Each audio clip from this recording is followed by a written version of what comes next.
तो hello guys, आज हम लोग पढ़ेंगे स्ट्रक्चर ऑर्गेनाइजेशन इन एनिमल। हम लोग पहले बेसिक देखेंगे कि स्ट्रक्चर ऑर्गेनाइजेशन इन एनिमल्स में होता ही क्या है, एक्चुअली होता क्या है। हम लोग देखेंगे क्या होता है। इसमें तीन चीज़ होती हैं। फर्स्टली हमारा एनिमल टिश्यू के बारे में हम लोग सब कुछ पढ़ेंगे। फिर हम लोग पढ़ेंगे फ्रॉग और कॉकरोच के बारे में। जैसा आप लोग जानते हैं कि फ्रॉग और कॉकरोच अब अलग अलग सिस्टम होने लगा है, मगर अब इसी में चैप्टर में इंक्लूड है, तो हम लोग को पढ़ना पड़ेगा। फर्स्टली हम लोग पढ़ते हैं प्रॉपर्टीज़ ऑफ एनिमल। अब प्रॉपर्टीज़ क्या हो सकती हैं एनिमल्स की। पहले तो हम बताएंगे एनिमल्स के बारे में प्रॉपर्टीज़ बात होते हैं। तो जो एनिमल्स है ना, वो किंगडम एनिमेलिया से आता है। अब ये किंगडम क्या होता है, फर्स्टली तुम लोग बताओ। देखो, किंगडम क्या होता है, ये ग्रुप्स ऑफ फाइलम होता है, ठीक है। हम लोग इसको मेटाजोन बोलते हैं। मेटाजोन क्या होता है, ये मल्टी सेलुलर होता है, ठीक है। मल्टी सेलुलर मतलब होता है मैनी सेल। अब जो मैनी सेल होती हैं वो डिवीज़न ऑफ लेबर करते हैं। डिवीज़न ऑफ लेबर क्या होता है, डिवीज़न ऑफ लेबर ये होता है कि अपना काम डिवाइड करना। मतलब अपना काम कैसे डिवाइड करना, जैसे अब हमारे घर में काम चल रहा है, ठीक है, लेबर का काम हो रहा है, सपोज दैट। तो एक लोग अपना ईंटा लाता है, एक लोग अपना मतलब मिस्त्रीगिरी करता है, तो ये हम लोग डिवाइड कर दिए काम। तो ये हो गया डिवीज़न ऑफ लेबर। फिर हम लोग चलते हैं प्रॉपर्टीज़ ऑफ एनिमल में। हेट्रोट्रॉप्स आप लोग जानते ही होंगे। अधिकतर हम लोग 6, 7, 8, 9 और 10 और 12 भी हो चुका हम लोग। ये हेट्रोट्रॉप्स होता है क्या, मेनली हेट्रोट्रॉप्स होता है टाइप्स ऑफ न्यूट्रिशन मतलब कि आपको न्यूट्रिएंट कैसे मिलेंगे, ये एक न्यूट्रिएंट्स का टाइप्स है। तो ये जो हेट्रोटाइप्स होता है ये depend on other food and nutrition. ये दूसरे के फूड्स पे डिपेंड करता है और न्यूट्रिशन पे डिपेंड करता है। जैसे हम लोग हो गए, ह्यूमंस हो गए, ठीक है।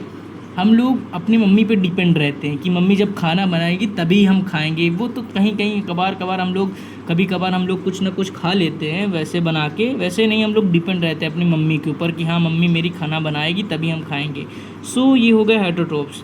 हम लोग फिर चलते हैं होलोजोइक क्या होता है, ये एक मूड ऑफ न्यूट्रिशन होता है। मूड ऑफ न्यूट्रिशन क्या होता है, आप मूड ऑफ न्यूट्रिशन पता करें तो मूड ऑफ न्यूट्रिशन होता है, जैसे हम लोग हैं, अब हम लोग हैं तो कंप्लीट फूड मतलब पहले हम लोग क्या करते हैं, पहले हम लोग इंजेस्ट करते हैं, फिर हम लोग डाइजेस्ट करते हैं। ये हो गया होलोजोइक, ठीक है।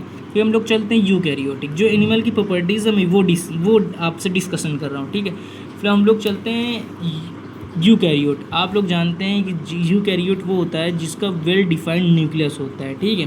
फिर उसमें वेल डिफाइंड न्यूक्लियस होता है, ठीक। फिर हम लोग चलते देखो, इसका टाइप ग्रोथ भी हो सकता है, रिप्रोडक्शन भी होगा, लोकोमोशन होता है, मूवमेंट्स होता है। अधिकतर लोगों को लोकोमोशन और मूवमेंट का अंतर नहीं पता रहता। अंतर मतलब कि ये क्या चीज़ होते हैं। अब इसका मीन्स क्या होता है। लोकोमोशन होता है चेंज इन पोजीशन, जैसे मैं मूवमेंट करते करते अपने घर चला गया, ये हो गया लोकोमोशन। अब मूवमेंट मतलब चेंज इन पोस्चर।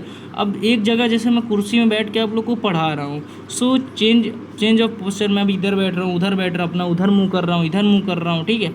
ये हो गया। फिर हम लोग चलते हैं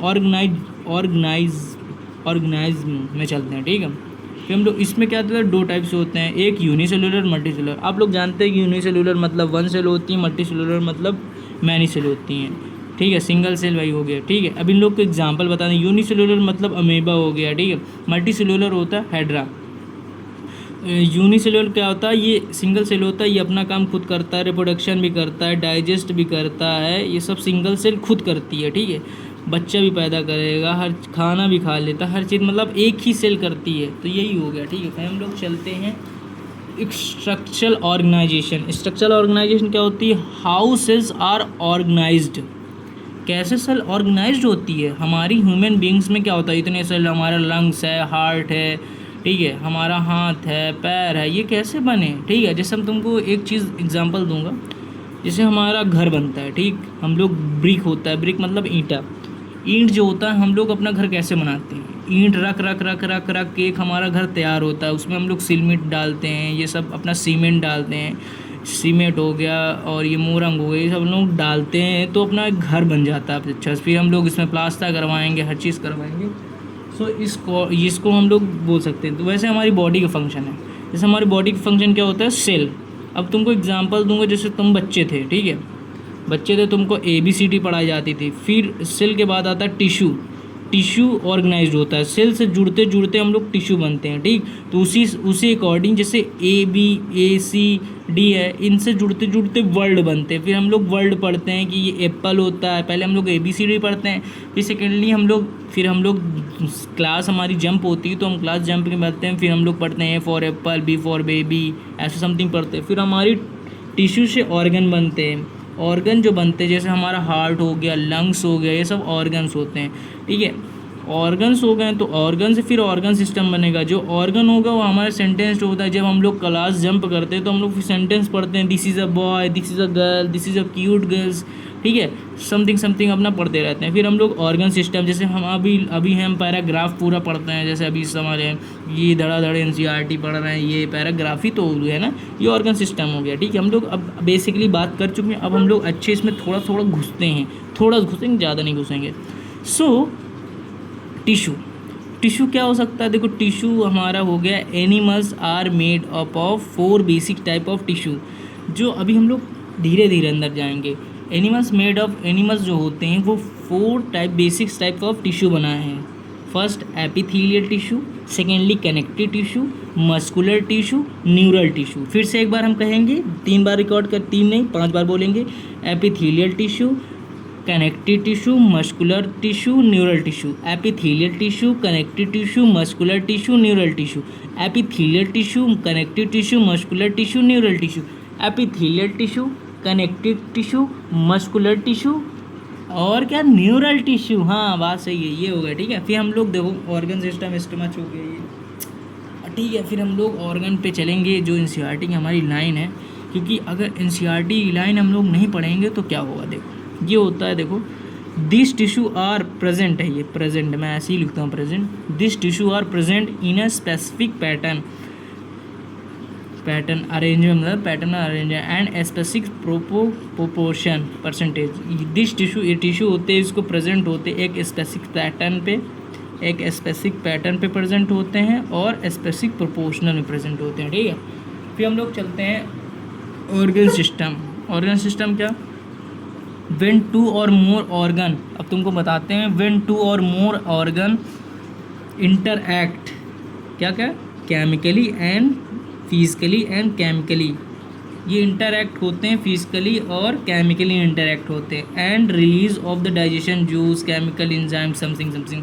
देखो अब कैसे, जैसे कुछ चीज़ होती है ना, जैसे जुड़ी रहती हैं, फिजिकली पहले जुड़ेंगी, फिर उसके बाद उसमें से केमिकल रिएक्शन होगा कि उसको वो चीज़ चाहिए, गैस्ट्रिक जूस चाहिए, उससे ये काम होता है। सो इसी को कहते हैं when 2 or more organ interact physically and chemically release on the digestion juice, chemically enzymes makes the organ system, ठीक है।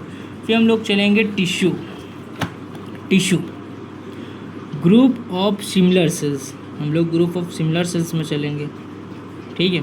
Having common origin with some intercellular space, ठीक है। Group of similar cell, group होती है similar cells की, ठीक है। Group of similar cells मतलब सेम सेल्स रहती हैं।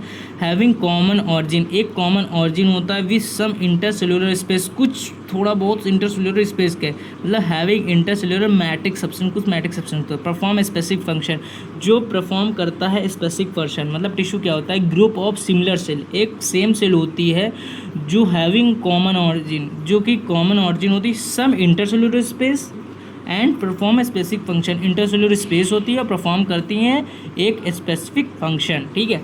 ये देखो हम तुमको बताते, जैसे ये हो गया सेल, मैंने ये बनाया तो ये सेल हो गया, ये हो गया इंटरसेलुलर सब्सटेंस। जैसे दो चीज़ मैंने लिखी थी, माइकोपॉलीसैकेराइड्स और ग्लाइकोप्रोटीन, मैंने 2 चीज़ बनाई, माइकोपॉलीसैकेराइड्स हो गई इस, और इंटरसेलुलर सब्सटेंस के बीच ग्लाइकोप्रोटीन, ठीक है। फिर हम लोग आगे चलते हैं। अगर देखो ऑरिजिन जैसे कैसे हो गया, जैसे अब हम लोग रिप्रोडक्शन पे तो नहीं जाएंगे, पहले हम उस लोग मतलब बेसिक पे चलते हैं। देखो स्पर्म हो गया, ओवम हो गया, वो जुड़ते हैं, मतलब ये मतलब आई स्पर्म ये हो गए, इंटरैक्ट हो गए इस इधर, तो वही जाइगोट बनता है। जाइगोट से क्लीवेज होती, क्लीवेज मतलब होती 2 सेल बने, 2 सेल से 4 सेल, 4 सेल से 8 सेल फिल होता है, ब्लास्टुआ, फिर ये ग्लास्ट्रुआ बन गए, ग्लास्ट्रुला बन गए, ठीक है इवेंचुअली है।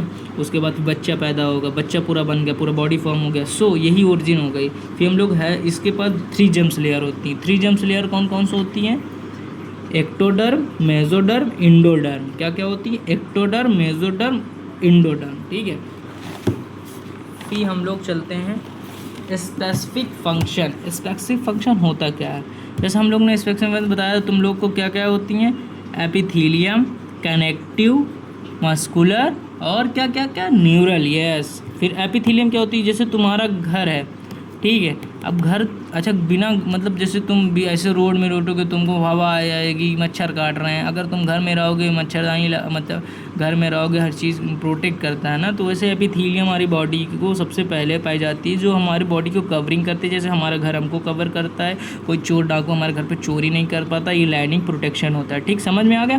जैसे कनेक्टिव टिश्यू हो गया, ये कनेक्टिव होता है, सपोर्ट और लिंकेज करता है। कनेक्टिव टिश्यू सपोर्ट और लिंकेज करता है। मस्कुलर होता है, लोकोमोशन एंड मूवमेंट होता है। न्यूरल होता है, कंट्रोल एंड कोऑर्डिनेशन। नहीं समझ में आया? देखो, एपिथीलियम हो गया, एपिथीलियम जिससे हो गया हमारा घर, जो हम लोग को प्रोटेक्ट करता है, लाइनिंग करता है, प्रोटेक्शन। कनेक्टिव टिश्यू, कनेक्टिव हो गया हमारा भाई पापा वापा, ये हमारा सपोर्ट करते हैं, लिंकेज करते हैं। फिर होता है जैसे कोई चोर घुस आया हमारे घर अंदर, तो ये क्या करेंगे? जब कोई चोर घुस आया तो लोकोमोशन एंड मूवमेंट करेंगे, मतलब दौड़ेंगे, भागेंगे। ठीक है, अब न्यूरल है तो अब्बा गाएंगे, लौंडे जा, उधर से गन लिया जाता है। तो कंट्रोल एंड कोऑर्डिनेशन, इसी से रिलेटेड हम लोग पढ़ेंगे। तो आज के लिए बस इतना ही। शुक्रिया, जय हिंद।